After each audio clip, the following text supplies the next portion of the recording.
විරාජිතව තෙද අනසක පතුරන ලෙස භද්‍රකාලි නුරා වඩන සලුව පැලද සුරතට ගනිමින් නරබිල් දරුවෝ ඉන්න ගෙදරට මහසොහොන් බන්ධනයක් කරලා තියෙන්නේ. ඒකයි ඔයින්න බැරි. දරුවෝ ඉත ඇතුලෙට කියලා බන්ධනේ කපා ගන්න. නැත්තම් ඔය ගෙදර එන්න බෑ.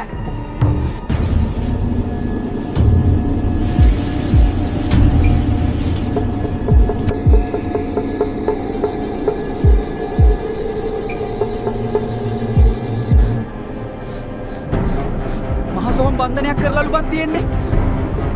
මොකද්ද බන් මේකට කරන්නේ? හරි බය වෙන්න එපා.